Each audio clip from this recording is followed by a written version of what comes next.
পৌষ সংক্রান্তির দিন আমি চলে গেছিলাম গ্রামের দিকে এক ইনভিটেশন বাড়িতে, আরও বেশি করে শীতের আমেজটাকে অনুভব করার জন্য। রাস্তাটা দুর্দান্ত ছিল গাড়িতে, আর তারপরেই পৌঁছে গেছিলাম তার বাড়িতে। একদম পুরোনো দিনের বাড়ি, সামনে ঘেরা একটা ডোবা, আর তার সামনে রয়েছে বাঁশঝাড়। অসাধারণ আমেজ, আর তার সঙ্গে অবশ্যই দারুণ খাওয়া দাওয়া করে নিয়ে এই ছোট্ট মেম্বারের সাথে আমার হয়ে গেল পরিচয়। এখানে অনেক রকম পাখি আছে, প্রত্যেকটা পাখির সাথে আমার খুব ভালোভাবে আলাপ হয়েছে, আমার খুব মজা লেগেছে ওদের সাথে। আর সব থেকে ভালো লেগেছে এই পুচকির সাথে। এনার নাকি ডানায় অনেক জোর, আর সবার কোলে গিয়ে চুপ করে থাকেও না, একদম পালিয়ে যায়।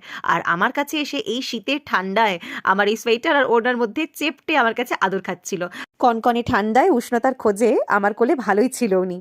আর এখানে রয়েছে অজস্র পায়রার দল, এনাদেরকে আমার ভীষণ ভীষণ ভালো লেগেছে। আর একটু সময় কাটাতে পারলে আমি আরো খুশি হতাম এনাদের সঙ্গে। আর একজনও ছিল সেন্টার অফ অ্যাট্রাকশন, তিনি হচ্ছেন এই হ্যান্ডসাম বয় যিনি সবসময় সানগ্লাস পরে স্টাইল দিয়ে থাকেন। সারাদিন অনেক আনন্দ করে সেদিনের মতো বাড়ি চলে এলাম।